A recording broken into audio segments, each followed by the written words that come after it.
നമസ്കാരം. നമ്മുടെ നാട്ടിൻപുറങ്ങളിൽ മതമോ ജാതിയോ ഒന്നും നോക്കാതെ തന്നെ ഏവരും ഒത്തുകൂടുന്ന ചില സന്ദർഭങ്ങളിലൊന്നാണ് ഉത്സവങ്ങളും പള്ളിപ്പെരുന്നാളുമൊക്കെ. അവിടങ്ങളിൽ ആരും തന്നെ ജാതിയോ മതമോ ഒന്നും നോക്കാറില്ല. കേരളത്തിലെ ഉത്സവ പറമ്പുകളായാലും പള്ളിപ്പെരുന്നാളുകളായാലും കേവലം ആഘോഷവേദികൾ എന്നതിലുപരി മറിച്ച് ഒരുപാട് മഹാപ്രതിഭകളെ രൂപപ്പെടുത്തിയെടുത്ത സാംസ്കാരിക കളരികൾ കൂടിയാണെന്നും നിസ്സംശയം പറയാം. വിവിധ കലാരൂപങ്ങളിലൂടെ, പ്രത്യേകിച്ച് മിമിക്രിയിലൂടെയും പാട്ടുകളിലൂടെയും ഒക്കെ വളർന്ന് പിന്നീട് സിനിമയിലും മറ്റ് മേഖലകളിലും തിളങ്ങിയ നിരവധി കലാകാരന്മാരും നമ്മുടെ കേരളത്തിലുണ്ട്. മിമിക്രി, കഥാപ്രസംഗം തുടങ്ങിയ കലാരൂപങ്ങളെ ജനപ്രിയമാക്കിയതും അത് അവതരിപ്പിച്ച കലാകാരന്മാർക്ക് സിനിമയിലേക്കുള്ള ഒരു പ്രധാന കവാടമായി അത് മാറിയതും ഉത്സവ പറമ്പുകളിലെയും പെരുന്നാളുകളിലെയും ഒക്കെ സ്റ്റേജ് ഷോകളാണ്. ഇപ്പോൾ ഇത് പറയാൻ കാരണം ന്യൂജൻ സംഗീത വിസ്മയം നന്ദഗോവിന്ദം ഭജൻസിനെ അറിയാത്തവരായി കേരളത്തിൽ ആരും ഉണ്ടാവില്ല. മലയാളികളുടെ ഹൃദയത്തിൽ ഒരു കാലഘട്ടത്തിന് ശേഷം ഭക്തിയും സംഗീതവും ചേർന്ന ഒരു പുതിയ അനുഭവമായി ഒഴുകിയെത്തുകയായിരുന്നു നന്ദഗോവിന്ദം ഭജൻസും അവരുടെ ഭജനകളും. അവർ വലിയൊരു കുറ്റം ചെയ്തിരിക്കുന്നുവെന്നാണ് ഇപ്പോൾ ഒരു കൂട്ടർ കണ്ടെത്തിയിരിക്കുന്നത്. ക്ഷേത്രോത്സവത്തിന്റെ ഭാഗമായി നടന്ന സംഗീത പരിപാടിയിൽ ക്രിസ്തീയ ഭക്തിഗാനം ആലപിച്ചതിന്റെ പേരിലാണ് നന്ദഗോവിന്ദം ഭജൻസിനെതിരെ വിമർശനമുയരുന്നത്.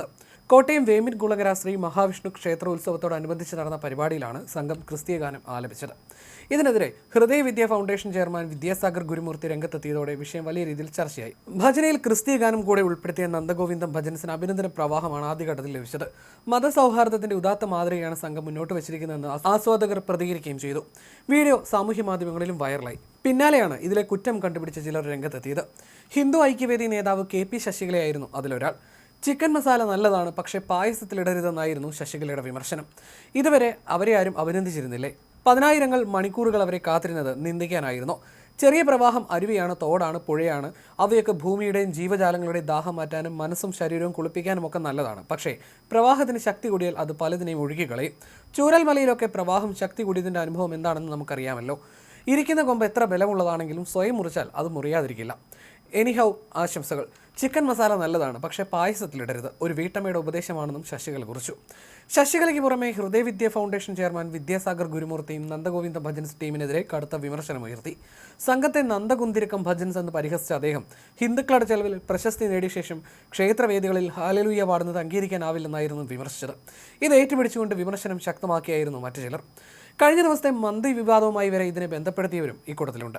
അങ്ങനെയുള്ളവരോടൊക്കെ ചോദിക്കാനുള്ളത് എന്തിന് ഇങ്ങനെ എല്ലാത്തിലും വിദ്വേഷം കുത്തി നിറയ്ക്കുന്നു എന്നാണ്. കലയെ അതിൻ്റെ വഴിക്ക് വിട്ടുകൂടെ എന്ന് മാത്രം അവരോട് ചോദിക്കുന്നു. അമ്പലത്തിൽ ഗാനമേള നടക്കുമ്പോൾ ആളുകൾ ആവശ്യപ്പെട്ട് മറ്റ് ഭക്തിഗാനങ്ങൾ പാടിച്ചതും പള്ളിപ്പെരുന്നാളിനും ഹിന്ദു ഭക്തിഗാനങ്ങൾ ഗായകരെ കൊണ്ട് പാടിച്ചതും നമ്മുടെ കൊച്ചു കേരളത്തിൽ തന്നെയാണ്. ജാതിമത ഭേദമന്യേ അതൊക്കെ ഏവരും ആസ്വദിക്കാറുമുണ്ട്. അന്നെല്ലാം നമ്മൾ പറയുമായിരുന്നു നമ്മുടെ കേരളം ഇങ്ങനെയായിരുന്നു, നമ്മൾ ഇങ്ങനെയൊക്കെ ആയിരുന്നു എന്ന്. അവിടെ നിന്ന് നമ്മൾ ഒരുപാട് മാറിപ്പോയിരിക്കുന്നു എന്നും ഇന്ന് പറയേണ്ടിയിരിക്കുന്നു. ഒരുപാട് മഹാപ്രതിഭകളെ വളർത്തിയെടുത്തതാണ് കേരളത്തിലെ പല പള്ളിപ്പെരുന്നാളുകളും ഉത്സവ പറമ്പുകളുമൊക്കെ. നടൻ ജയറാമും കലാഭവൻ മണിയും ദിലീപും സലികുമാറും തുടങ്ങി മലയാള സിനിമയിലെ നടന്മാരാക്കി വളർത്തിയത് അത്തരം വേദികളായിരുന്നു. ഉത്സവ പറമ്പുകളെ വിസ്മയിപ്പിച്ച കഥാപ്രസംഗ കലാകാരൻ V സാംബശിവനെ മറന്നുകൂടാ. മലയാളത്തിന്റെ ഗാനഗന്ധർവൻ തന്റെ സംഗീതയാത്രയുടെ തുടക്കകാലത്തും ഇത്തരം വേദികളിൽ പാടിയിട്ടുണ്ട്. റിമി ടോമി, വിധു പ്രതാപ്, KG മാർക്കോസ്, അങ്ങനെ നീളുന്നു ആ പട്ടിക. മലയാള സിനിമയിലെ നിത്യഹരിത നായകനായ പ്രേം നസീർ തൻ്റെ ജന്മനാടായി ചിറയൻകീഴിലെ ശാർക്കര ദേവീക്ഷേത്രത്തിൽ ആനയെ നടക്കിരുത്തിയ സംഭവം ഇന്നും ഒരു വലിയ മാതൃകയായി കേരളം ഓർമ്മിക്കാറുണ്ട്. സംഭാവന ചോദിച്ചപ്പോൾ ആനയെ നൽകി വിസ്മയിപ്പിച്ചിട്ടുണ്ട് പ്രേം നസീർ എന്ന മനുഷ്യൻ. ചിറയൻകീഴ് ശാർക്കര ദേവീക്ഷേത്രത്തിൽ ആനയെ വാങ്ങാൻ തീരുമാനിക്കുന്ന സമയം റിസിപ്റ്റ് ഉദ്ഘാടനം ചെയ്യാനാണ് ഭാരവാഹികൾ നസീറിനെ ചെന്ന് കണ്ടത്. പിരിവൊന്നും വേണ്ട, ആനയെ താൻ വാങ്ങിത്തരാമെന്ന് അദ്ദേഹം പറയുക മാത്രമല്ല ലക്ഷണമൊത്തയൊന്നിനെ നടക്കിരുത്തുകയും ചെയ്തു. അങ്ങനെ നിരവധി ഉദാഹരണങ്ങൾ നമുക്ക് കാണിക്കാനുണ്ട്.